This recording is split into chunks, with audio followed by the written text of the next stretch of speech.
Qué bueno que estás acá, te felicito. Te felicito por eso. Hoy estamos en esta serie, bueno, tenemos esta temporada en la serie Café con Cristo.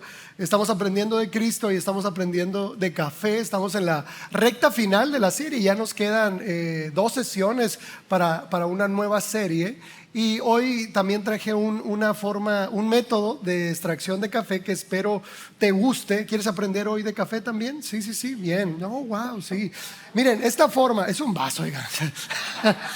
Y es de café, ya sé que parece, bueno,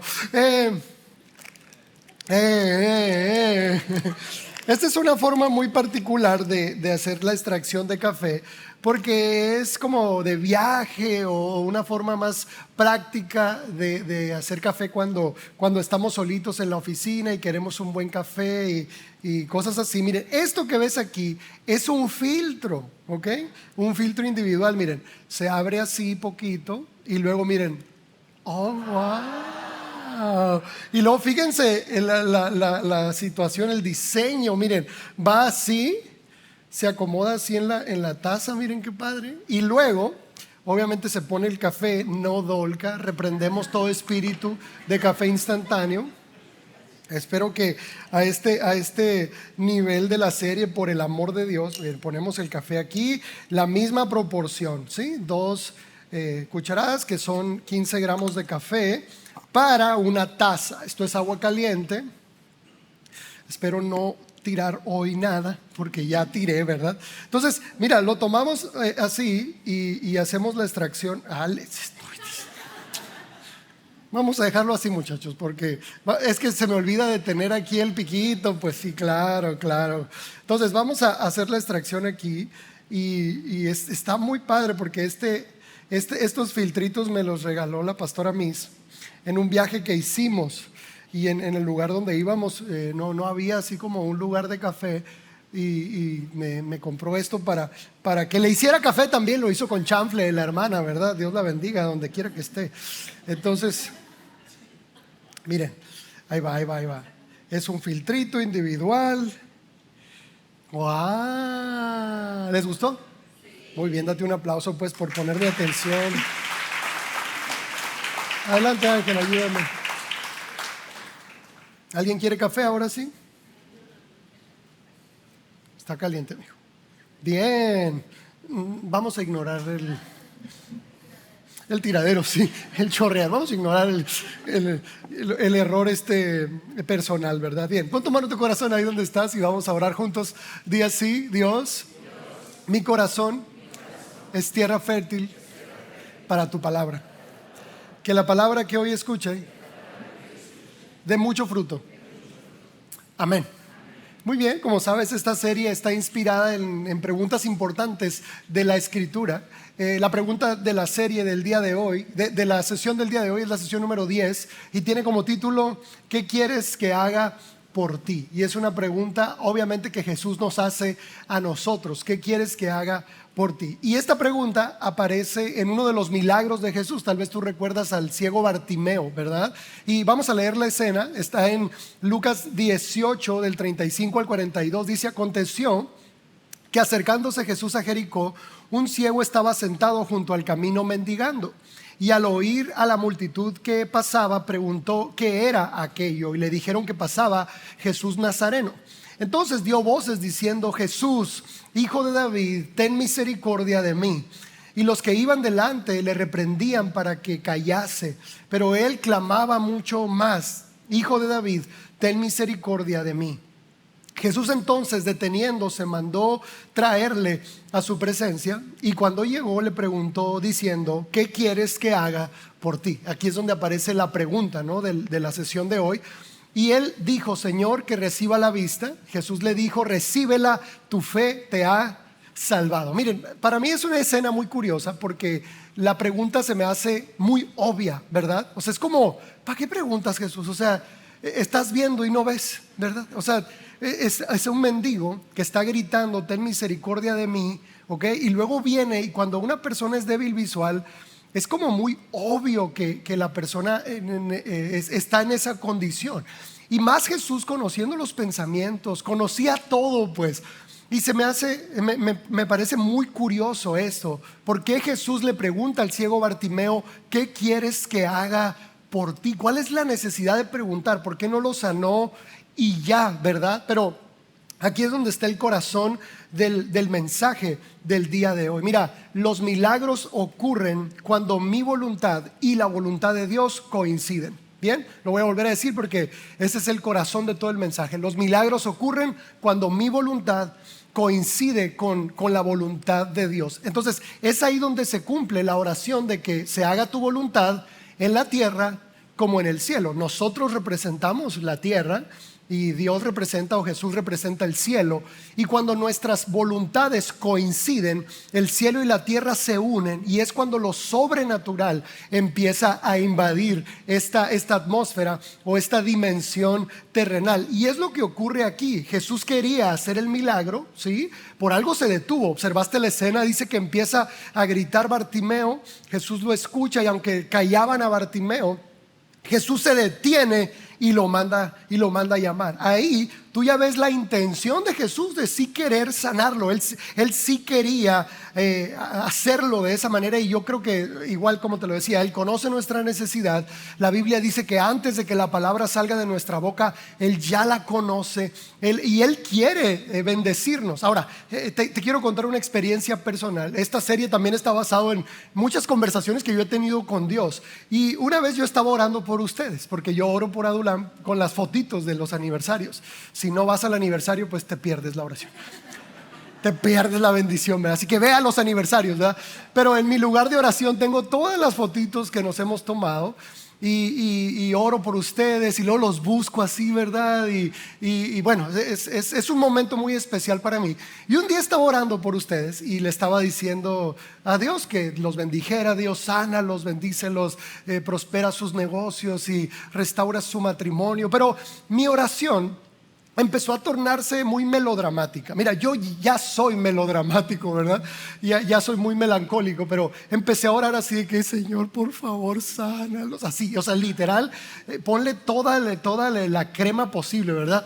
Por favor, restáuralos, hay tanta necesidad. Padre, no te olvides de nosotros. Y hubo un momento en que yo hice una pausa en la oración y escuché la voz de Dios que me dijo, ¿por qué me pides como si no quisiera hacerlo? O sea, eso hizo un eco en mi corazón tan fuerte, porque muchas veces oramos con una idea preconcebida de que tenemos que convencer a Dios de que nos bendiga, de que tenemos que convencer a Dios de que nos sane, de que nos prospere. Y es como, ¿por qué me pides como si yo no quisiera hacerlo? Y creo que es la primer falla en nuestra fe. En muchas ocasiones yo creo que es muy triste ser un cristiano que no reciba respuesta a sus oraciones, que no viva en lo sobrenatural, que pidamos cosas y que no pase nada. Creo que es muy doloroso eso. Pero muchas veces traemos esta idea preconcebida que Jesús no quiere hacerlo. Y luego, deja tú, nosotros mismos nos condenamos, ¿verdad? Es que yo no merezco que Dios responda, es que yo no merezco que Dios lo haga, es que yo soy un miserable, es que yo fallo mucho. Mira, Dios no responde mira, Dios no responde si tú eres digno o no. Dios responde por quién eres para Él. Esa es la gran diferencia. Por ejemplo, tus hijos no se merecen lo que tú haces por ellos. Lo haces por quién son ellos. ¿Okay? Hay padres que trabajan 40, 50 horas a la semana, ¿verdad? Y van y hacen un gran esfuerzo, y hay un fuego en su corazón para hacer eso. ¿Qué es? Sus hijos saben que si no trabajan, hay unas personitas que se mueren si tú no les llevas un plato a la mesa. Y luego todavía tus hijos hermosos les sirves el plato a la mesa que tanto trabajo te costó, y mamá, no me gusta el tomate. O sea, ahí quisieras regresárselos al Señor, ¿verdad? Mira, ni siquiera es porque sean agradecidos o no. O sea, ni siquiera es porque ellos se lo hayan ganado o no. Es porque son tus hijos, son tuyos, y tú los amas. Ni siquiera ellos pueden dimensionar el nivel del esfuerzo que hay detrás de que ellos estén bien. Entonces, ¿por qué te crees mejor papá que Dios? ¿Por qué te crees mejor mamá que Dios? ¿Por qué crees que tú sí puedes trabajar 40, 50 horas con un fuego en tu corazón para que a tus hijos no les haga falta nada? Pero cuando se trata de tú pedirle algo a tu Padre Celestial como hijo, tú sí te limitas. Mira, tus hijos ni se tocan el corazón para pedirte nada. Imagínate tu hijo: oh Padre hermoso, vengo delante de tu presencia, oh Padre, para pedirte un huevito Kinder, porque me apetece en gran manera. Te prometo que voy a vivir 100% agradecido por tu bendición, oh Madre mía. Solo abre tu cartera y... ¿Tus hijos hacen eso? ¡Claro que no! Ni les importa si tienes dinero o no. Es de que, mamá, me lo compras, ¿verdad? Lo quiero. Y piden como hijos. Piden como hijos, sabiendo quiénes son sus papás, sabiendo eso, teniendo esa plena certidumbre de fe. Entonces vuelvo a lo mismo: ¿por qué le pedimos a Dios como si Él no quisiera hacerlo? Entonces ahí hay un bloqueo. El milagro no puede ocurrir si las dos voluntades no coinciden. Eso es: yo quiero lo que Él quiere y Él quiere lo que yo quiero. Eso es un milagro. Así se producen los milagros. Te voy a leer otro verso, Mateo 8. Este es otro milagro, ¿ok? No es el del ciego Bartimeo. Dice: y aquí vino un leproso y se postró ante él diciendo: Señor, si quieres puedes limpiarme. Qué bonito, ¿verdad? Qué bonita forma de pedir. Imagínate que tus hijos te lo pidieran así: Amalaya, papi, si quieres puedes ¿verdad? Si quieres puedes limpiarme. Jesús extendió la mano y le tocó diciendo: quiero. ¿Puedes leer eso? Quiero, sé limpio. Y al instante su lepra desapareció. ¿Te das cuenta? Aquí es donde unimos las dos voluntades. De un lado Jesús le pregunta al ciego Bartimeo: ¿qué quieres que haga por ti? Y del otro lado está Jesús contestando: yo quiero hacerlo. Yo quiero limpiarte, yo quiero sanarte, yo quiero prosperarte, yo quiero hacerlo. Pero ¿qué quieres tú? Y cuando los dos queremos lo mismo, o sea, tu Padre Celestial y tú y nosotros queremos lo mismo, los milagros ocurren. Mira, Él ya sabe lo que necesitamos antes de que se lo pidamos. ¿Estás de acuerdo, verdad? El detalle aquí es que cuando tú fuiste adoptado como un hijo de Dios, no fue una adopción legal solamente. Realmente, cuando tú y yo fuimos adoptados por nuestro Padre Celestial, hubo un cambio en nuestro ADN. Mira, cuando un padre terrenal, una mamá, un papá, adoptan a un niño o una niña, la adopción es solo legal. Esos papás nunca van a poder cambiar el ADN de ese niño. ¿Bien? Entiendo que la educación y muchas cosas sí se heredan, y el amor, todo, pero el ADN nunca lo vas a poder cambiar. ¿Estamos de acuerdo, verdad? Los padres terrenales no tienen ese poder, pero escucha esto: nuestro Padre Celestial sí tiene ese poder. Cuando nuestro Padre Celestial adopta a una persona, no solo es una adopción legal. La Biblia dice que los que estamos en Cristo somos nuevas criaturas, que todo lo viejo pasó. De hecho, Juan capítulo 1 dice que los que creemos en Él y los que lo recibimos fuimos hechos hijos de Dios, no declarados hijos de Dios. ¿Qué es? Hechos hijos de Dios. Y después la misma palabra dice: y si fuiste hecho hijo de Dios, también fuiste hecho heredero con Cristo.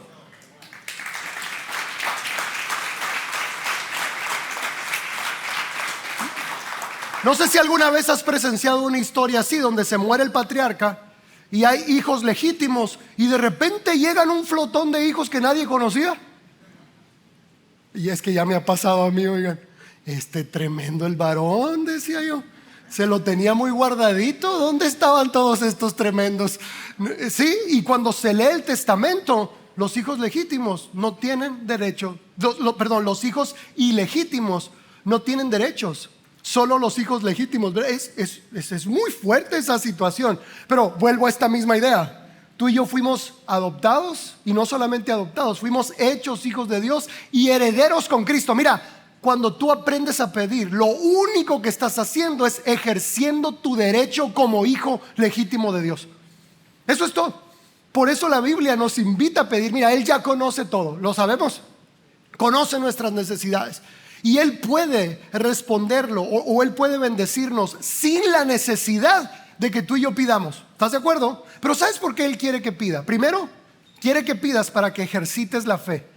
quiere que pidas para que ejercites tu identidad y sepas que eres un hijo amado. Pero yo creo que sobre todo Dios quiere que pidamos para que cuando lo recibas estés seguro que Él te lo dio. Porque muchas veces Dios nos da muchas bendiciones y se las adjudicamos a quién sabe quién. Ay, no, la suerte, ¿verdad? Ay, o fue casualidad.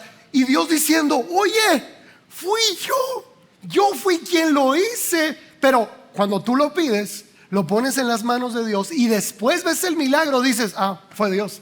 Entonces por eso la Biblia nos invita a pedir, y te lo voy a leer. Mateo 7, del 7 al 11 dice así: pidan y se les dará, busquen y encontrarán, llamen y se les abrirá, porque todo el que pide recibe, el que busca encuentra, y al que llama se le abre. ¿Quién de ustedes, si su hijo pide pan, le da una piedra? ¿O si pide un pescado, le da una serpiente? Pues si ustedes, aun siendo malos, saben dar cosas buenas a sus hijos, ¿cuánto más su Padre que está en los cielos dará cosas buenas a los que le pidan? Vuelvo a la misma idea. ¿Por qué tú y yo sí concebimos que somos buenos padres? Porque yo creo que todos los que vienen a Adulam son buenos papás. Y se están esforzando para que a sus hijos no les haga falta nada. Y se están esforzando para que tu hijo tenga una educación y ame a Dios. Y eso habla de que tu corazón está enfocado en algo correcto. Pero quiero removerte eso. Porque en ocasiones tú sí crees que puedes ser bueno con tus hijos y no creemos que Dios puede ser bueno con nosotros. ¿En qué momento nos creímos mejores papás que Dios? O sea, a lo mejor tú eres un papá biológico y yo lo veo a través de una paternidad espiritual, donde yo me esfuerzo para que tú tengas un lugar propio y a gusto, y que todo esté pagado a tiempo, y que no pases calores, y que ahora tenemos una pantalla afuera para que la gente que esté sentada afuera pueda ver el servicio, y movilizamos a todo el equipo y pagamos y compramos y hazlo y tantas cosas. Es el corazón de un papá diciendo, quiero lo mejor para mis hijos, para mi iglesia, quiero lo mejor para ellos. Y yo sé que muchos de ustedes tienen ese corazón. Y vuelvo a la misma idea: ¿por qué nos creemos mejores que Dios? ¿Por qué en ocasiones creemos yo puedo ser un mejor papá o una mejor mamá de lo que Dios es conmigo, cuando no es así? Dice, si ustedes, dice, siendo malos, dan buenas cosas a sus hijos, ¿cuánto más Dios dará buenas cosas a quien lo pide? Y tú y yo debemos estar convencidos de que Dios quiere hacerlo.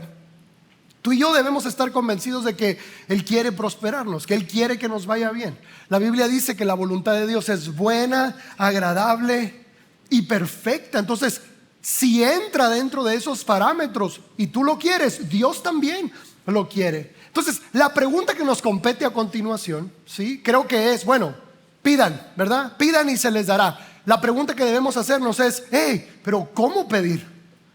¿Cómo pedir? Porque en el reino no hay una fórmula mágica, ¿sí?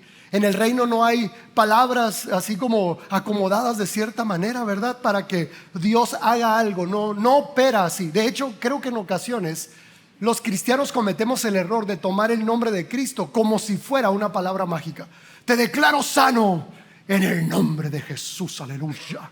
Y no pasa nada, ¿verdad? Porque creemos que la invocación del nombre de Jesús es como si fuera algo mágico, ¿verdad? Como si decimos en el nombre de Jesús ya tiene que ocurrir algo. Y te lo quiero leer porque acuérdate, estamos ahora, ¿cómo pido? Ya entendí, Dios es bueno, Dios quiere hacerlo, yo también quiero, pero ahora ¿cómo lo pido? Juan 14, del 13 al 14 dice así: y todo lo que pidan en mi nombre lo haré. Parece magia, ¿verdad? Ahorita te lo voy a explicar. Para que el Padre sea glorificado en el Hijo. Si piden algo en mi nombre, dice, yo lo haré. Creo que debemos cuidar mucho este verso.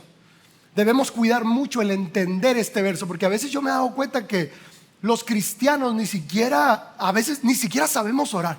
O sea, es bien raro que los cristianos le oran a Jesús en el nombre de Jesús.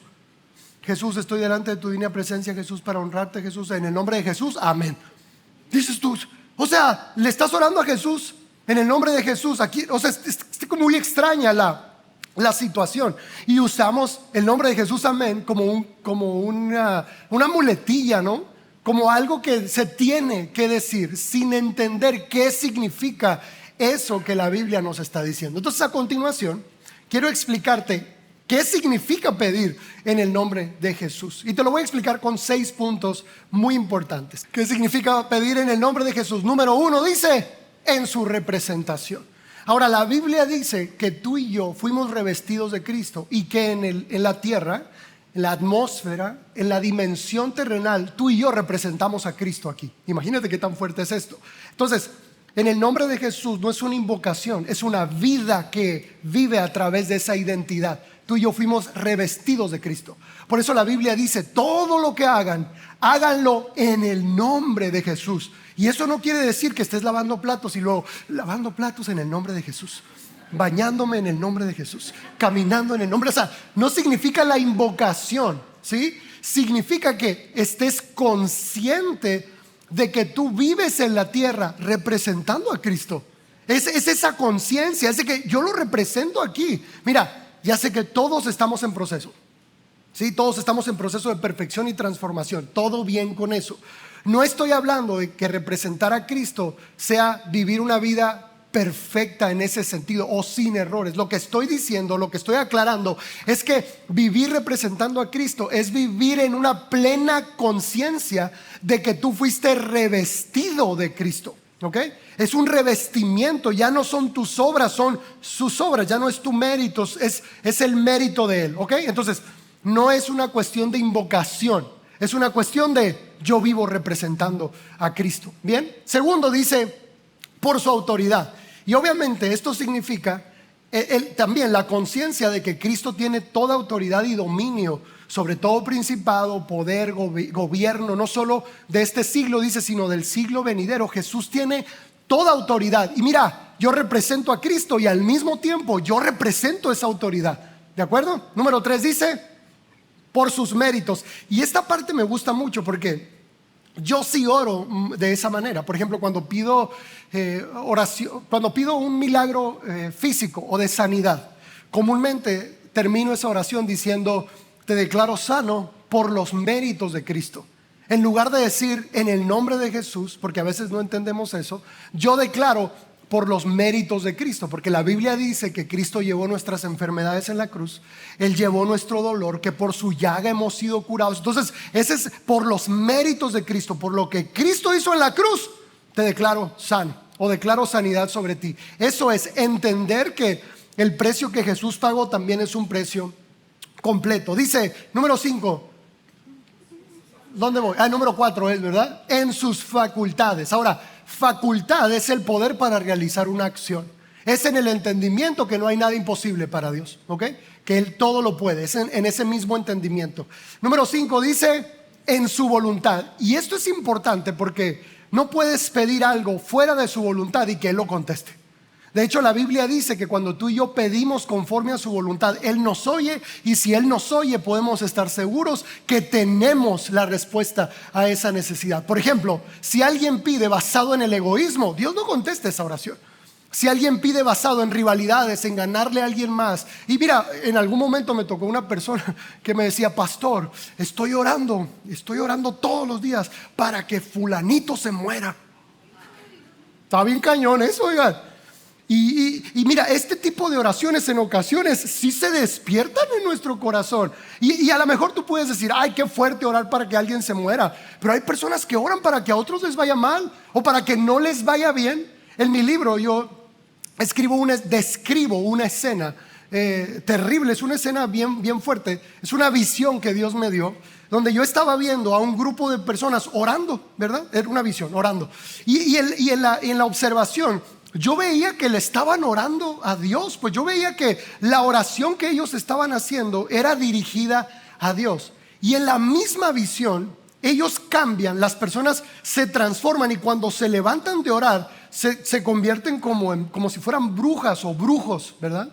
Puedes leerlo en mi libro, ¿verdad? Pero se convierten en brujos. Y cuando vi la visión, yo me espanté. Le dije, Dios, ¿qué está ocurriendo aquí? ¿Por qué me das esta visión? ¿Qué significa? Y me dijo, es muy claro. Ellos me están orando a mí, pero están orando en contra de mi voluntad. Y la Biblia dice que la rebeldía es igual a la brujería. O sea que cuando tú y yo oramos en contra de la voluntad de Dios, es literalmente servirle al enemigo o hacer brujería o hechicería. Porque cuando el enemigo usa esos medios, la brujería y la hechicería, lo único que hacen con el ser humano es matar, hurtar y destruir. Es lo único que hace. Ahora, la escena no termina ahí. Le dije, Dios, ¿y qué estaban orando? Me dice, esas personas estaban orando para que Adulam y tú fueran destruidos. Imagínate personas cristianas, ¿sí?, de fe, que conocen la Biblia, reunirse a orar para que Dios destruya un movimiento como este, o para que un movimiento como este se acabe, o para verme caer a mí. Dime si eso no es aún peor que la brujería y la hechicería. Porque mira, a esta casa nos han visitado ese tipo de personas, brujos y hechiceros. ¿Y sabes qué ocurre? No soportan la presencia de Dios, porque Dios está aquí. Yo los identifico, yo puedo verlo, puedo ver el espíritu que habita en ellos solo con verlos a los ojos. Eso es fuerte. Pero nos han visitado y mira, el que está con nosotros es mayor que el que está con ellos. No pueden en contra de la luz y el poder de Dios. Pero imagínate cuando un hijo de Dios usa su autoridad, en los méritos de Cristo, las facultades y todo eso para orar en contra de la voluntad de Dios. Imagínate qué tan horrible es orar para que a alguien no le vaya bien, orar para que el negocio de alguien más no prospere, orar para que una familia se separe. O sea, es horrible eso. Ahora el último dice, ¿cómo? En su identidad. Esto significa orar sabiendo que soy un hijo amado de Dios, ¿ok? Y te lo quiero aclarar y te lo quiero afirmar de una manera palpable, y quiero que lo veas a través de tus hijos. Tus hijos solo piden, oigan. Tus hijos ni saben si tienes o no, si te alcanza o no. Y mira, y esto a ustedes se las voy a echar. Ustedes no saben si hay presupuesto para pagar la renta en un mes o no, o si hay presupuesto para que todo esto siga avanzando o no. Y miren, está bien, ustedes no necesitan saber eso. Hay gente que en su propio presupuesto, en su presupuesto de su familia, es una carga para ellos. Y yo les digo, imagínate tener que administrar un presupuesto tan grande para que tantas familias sean bendecidas. Pero vuelvo a la misma idea de decir, hey, eso hacemos los papás, eso hacen ustedes como padres. Entonces un hijo debe pedir sabiendo que es el hijo amado de Dios, y al mismo tiempo pedir sabiendo que Dios es bueno, que Dios quiere bendecirlo y que Dios lo ama. En esa relación, en esa misma confianza. Mira, pero quiero explicarte todavía de manera más palpable qué significa pedir en el nombre de Jesús en todo sentido. Porque todo lo que ves en pantalla en gran medida tiene que ver con las palabras, con el uso de las palabras. Porque pedir, al fin de cuentas, no es eso, no es hablar, no es declarar. ¿Qué hizo Jesús con el ciego Bartimeo? ¿Qué quieres? Necesito que lo digas. Palabras, ¿verdad? Igual acá, si quieres, puedes limpiarme. Y él dice, sí quiero. La Biblia le da el poder de la vida y de la muerte a las palabras. Mira, todas nuestras palabras son semillas que se siembran en el mundo espiritual, que después vuelven a nosotros. Todas las palabras, lo bueno y lo malo.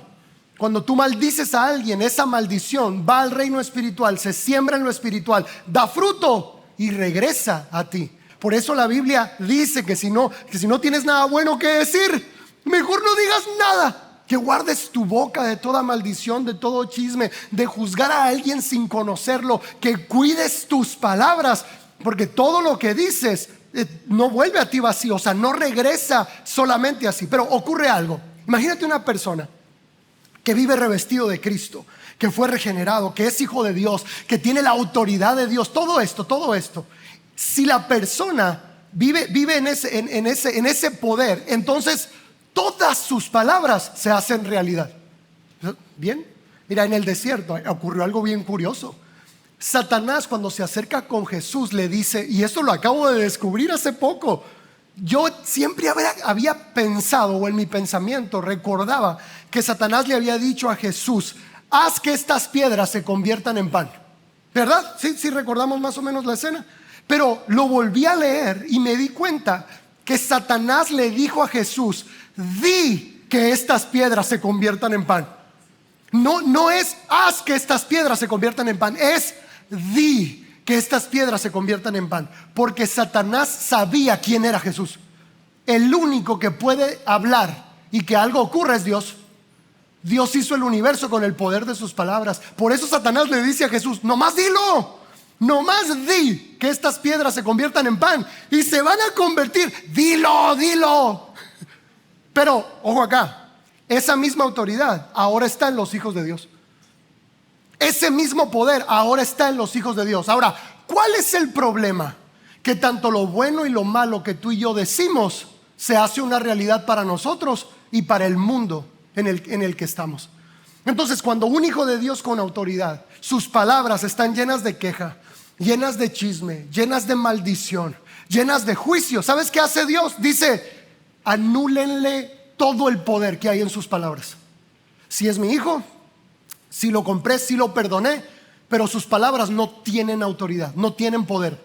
Pero escucha, ni para lo malo ni para lo bueno. Entonces, cuando un hijo de Dios no sabe usar sus palabras, cuando un hijo de Dios comúnmente llena su boca de maldición y después quiere venir y pedir cosas buenas y declarar cosas buenas y declarar un milagro y declarar cielos abiertos y declarar cosas buenas para nosotros y para otros, el poder sobre esas palabras ya no existe. O sea, ya no va a haber fruto ni para lo malo ni para lo bueno. Y esto es un límite que Dios le pone a sus hijos que no lo representan a Él a través de sus palabras. Y es horrible, oigan. Es horrible vivir un cristianismo donde Dios no contesta tus oraciones. Es horrible vivir un cristianismo donde el agua dulce y el agua salada fluyen de la misma fuente y entonces el poder es anulado y la autoridad que hay sobre nosotros no se ejerce porque usaste tus palabras en contra de ti mismo y en contra de otras personas. Entonces imagínate a Jesús. Mira, tú nunca vas a ver a Jesús en los evangelios hablando mal de nadie. De nadie, nunca. Mira, si Jesús hablaba mal de alguien, se lo decía de frente. Eso me encanta. Los fariseos le caían muy mal y en su carota fue y les dijo: generación de víboras, ustedes no van a poder escapar de la ira del infierno. Pedro la andaba regando y Jesús no fue con los demás discípulos a decirles: oigan, ¿ya vieron que Pedro anda súper mal? No le hablen, oigan. Satanás llenó su corazón. No me late su vibra. No, fue directamente con Pedro y le dijo: aléjate de mí, Satanás. Directamente. Nunca vas a ver a Jesús chismeando de alguien, maldiciendo a alguien, hablando mal de alguien o utilizando sus palabras fuera de lugar, porque Jesús sabía que todo lo que decía tenía autoridad y tenía poder, y que cada palabra que salía de su boca hacía algo en el mundo espiritual. Por eso Jesús cuidaba tanto sus palabras. Por eso Jesús no hablaba con ligereza. Por eso Jesús prefería la prudencia. Por eso Jesús medía las palabras de su boca, porque Él sabía el poder que había en ellas. Ahora, tú y yo tenemos el mismo poder. Fuimos revestidos de Cristo. Imagínate cuando alguien se te mete en el tráfico, que se nos sube el apellido, ¿verdad? Le recordamos a la mamá, a la tía, a la abuela.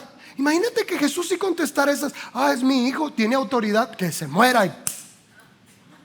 ¿Cuánta gente hubieras matado ya? ¿Cuánta gente estuviera en la ruina por tus palabras? Porque te quiero aclarar algo, todo lo que sale de tu boca es una oración. Cuando vemos, por ejemplo, la parábola que Jesús usa de la viuda y el juez injusto, en esta parábola Jesús dice: yo voy a contestar las oraciones de mis hijos cuando claman a mí. Escucha, de día y de noche. O sea, este no es un momento, es un estilo de vida. Es cómo usas tus palabras en todo tiempo, cómo usas tus palabras en todo momento. No es solamente cuando oras, porque obviamente cuando tú y yo oramos decimos cosas muy lindas, oigan: oh Padre Celestial, y pretendemos que a Dios se le olvidó todas las majaderías que dijiste 5 minutos antes. ¿Sí me explico? O sea, fuiste y maldijiste a quién sabe cuánta gente y oh Padre Santo, aleluya, te bendigo, tú que estás en el trono. Y Jesús dice: ¿y este? O sea, o tiene un error en el cerebro Entonces, vuelvo a la misma idea. Quiero llevarte a esa misma resolución. Necesitamos cuidar nuestras palabras, purificar nuestras palabras para entonces vivir en el nombre de Jesús, para entonces todo lo que pidamos en el nombre de Jesús sea hecho. Así es como ocurren los milagros. Así es como tú y yo provocamos que el cielo toque la tierra. Y escucha esto, mira, insistir en oración no es falta de fe, de hecho es mucha fe. Cuando continuamente tú estás recordando o declarando el milagro que estás esperando, eso no es falta de fe. A veces creemos y decimos, yo ya le dije a Dios, ¿verdad? Ya le dije, Él sabe. No, cuando tú y yo insistimos, no estamos dudando de Dios. Estamos entendiendo que hay una lucha espiritual en contra de esos milagros. De hecho, mira, Bartimeo, la fe de Bartimeo fue desafiada. Estaba gritando, Jesús, ten misericordia de mí. Y fueron y lo callaron. Ya no grites. Y lo eran los mismos discípulos, ¿no? Igual, la mujer sirofenicia, su fe fue desafiada. Hasta Jesús le dice, no, yo no vine, yo vine a los hijos de Israel nada más. No, le dice Jesús, no es bueno dar la comida de los hijos a los perrillos. O sea, imagínate la ofensa. Y la mujer sirofenicia le dice, sí, Señor, pero aún los perrillos comen debajo de la mesa. O sea, imagínate qué nivel. La mujer con flujo de sangre, o sea, metiéndose entre la multitud con una sola idea: si tan solo lo toco voy a ser sana. Entonces, la fe siempre es desafiada y la fe siempre va a ser puesta a prueba en nuestra vida. Ahora, en esa prueba, yo creo que el nivel más alto de la fe en este sentido es aquella cuando tú ya conoces lo que Cristo quiere, conoces que eso también es lo que tú quieres, y entonces le dices a Cristo qué es lo que tiene que hacer. Verás qué raro es eso. Porque yo he visto que es hermoso cómo los hijos le dicen a los papás lo que tienen que hacer. ¿Sí? Mamá, ¿me lo compras? No, es muy fácil, saca la tarjeta. ¿Sí me explico? ¿Sí o no? Los hijos tienen para todo. O sea, no, te dije que no, papá. No puedes. O no puedes. O sea, ya saben cómo hacerlo, ¿verdad? Pero te digo esto porque a veces creemos irrespetuoso decirle a nuestro Padre Celestial qué es lo que debe hacer. Pero esa es una fe que a Dios lo honra, cuando lo que le estás pidiendo que haga es acorde a su voluntad. Sí, mira, te lo voy a leer porque es fascinante. Mateo 8, del 8 al 10 dice así: entrando Jesús en Capernaum, vino a él un centurión rogándole y diciendo: Señor, mi siervo está postrado en casa paralítico, gravemente atormentado, mas no soy digno de que entres bajo mi techo. Mira, léelo con atención. Dice: solamente di la palabra. Imagínate, solamente di la palabra y mi siervo sanará. Al oírlo, Jesús se maravilló y dijo a los que lo seguían: en verdad les digo que ni en Israel no he hallado a nadie una fe tan grande. Imagínate, Jesús se sorprende de la fe del centurión. Aquí va. El centurión estaba convencido de quién era Jesús. El centurión estaba convencido del poder que tenía Jesús, de la autoridad que tenía Jesús. Estaba convencido de lo que él podía hacer y estaba convencido de que Jesús quería hacerlo. Y entonces lo único que el centurión hizo fue decirle: Jesús, haz lo que tú quieres hacer. Y le dice: tan solo di la palabra y mi siervo sanará. Y entonces yo quiero resaltar algo de aquí. Dice que Jesús se maravilló de la fe del centurión, al grado de que dijo: ni en Israel he hallado tanta fe. Y descubrí algo, familia. Solamente Jesús se maravilló 2 veces en toda la escritura. O sea, 2 veces en todos los evangelios Jesús se maravilla. Y qué curioso, ¿no? Que el Hijo de Dios se maraville. Uno fue con el centurión. Se maravilló de la fe que el centurión tenía. Y la otra vez que Jesús se maravilló fue por la incredulidad de la gente de Nazaret.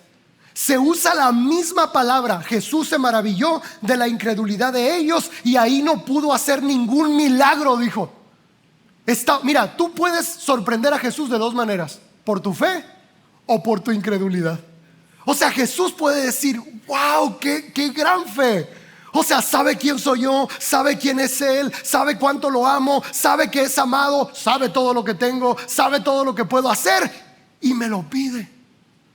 Y Jesús se maravilla. Y del otro lado es igual: mira, ¿cómo no vas a confiar en mí?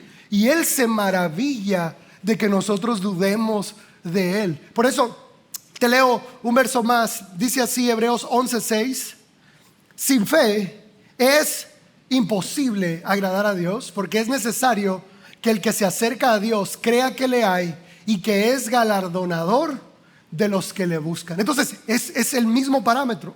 Dios se maravilla de la fe de nosotros y también se puede maravillar de la incredulidad de una persona. Pero quiero resaltar algo aquí para ir concluyendo, y es el hecho de que Hebreos dice que Dios es galardonador de los que le buscan. Y la palabra galardonador para nosotros pudiera ser una palabra extraña, ¿verdad? En el español mexicano nunca usamos una palabra así, o la palabra galardón o algo así. Entonces me di a la tarea de investigar qué significa la palabra galardonador, y espero te sorprenda. Imagínate que esa palabra significa quien paga un salario. O sea, cuando tú y yo buscamos a Dios, cuando tú y yo creemos en Él, lo acabamos de leer, sin fe es imposible agradar a Dios, pero si tú te acercas a Él sabiendo quién es Él y lo que Él puede hacer, Él paga salario. Escucha, te lo voy a transliterarlo un poco. Cristo paga salario a aquel que cree en Él, aquel que confía en Él. Y mira, para mí el que mejor paga en este mundo se llama Cristo Jesús. No hay alguien que pague mejor que Él. Él paga bien. Y nuestra instrucción es buscarlo genuinamente, ¿sí? Sin victimización, sin manipulación, sin miedo, sin egoísmo, sin prejuicios. Él paga bien, oigan. Y miren, yo creo que todo hijo es la representación de quién es su papá. ¿Estás de acuerdo con eso, no? O sea, la forma de hablar de un hijo, la forma de vestir de un hijo representa a sus padres. De hecho, me parece impresionante que cuando sorprenden a Pedro negando a Jesús, ¿sí? Porque Pedro dice, no, yo no lo conozco, ese vato es de otro barrio, yo acá y él allá, y yo no, a Jesús no lo conozco, dice. Y luego la gente que estaba acusando a Pedro le dice, Pedro, si tu forma de hablar te delata. Es impresionante cómo hasta la forma en la que Jesús hablaba se contagiaba a sus apóstoles, y era una forma muy particular. Dice, tu forma de hablar te delata. Entonces creo que cuando tú y yo estamos en esa misma identidad de fe, la forma de hablar nos delata. La forma de hablar hace que nuestra vida empiece a producir los milagros que vienen de Dios. Y quiero terminar con 7 puntos para resumir la sesión de hoy de cómo provocar milagros. Dice así, número 1 dice, purifica tus palabras. Pide perdón por las palabras que has dicho en contra de alguien más o en contra de Dios. ¿Sabes cuál es lo contrario a alabanza? Queja. La alabanza es glorificar a Dios, y la queja es decirle a Dios, no lo estás haciendo bien. Es horrible eso. Purifica tus palabras y pide perdón por las palabras que has dicho en contra de la voluntad de Dios. 2 dice, busca a Dios genuinamente, con un corazón agradecido, te lo decía hace un momento, sin manipulación, sin victimización. 3 dice, pide sin dudar de la bondad de Dios. 4, pide como un hijo amado. 5, insiste velando en oración. Eso también es fe. 6, espera en la voluntad de Dios. Eso es lo mejor que nos puede pasar. Y 7, confía. Dios siempre recompensa. Vamos, aplaude fuerte. La banda puede pasar, por favor.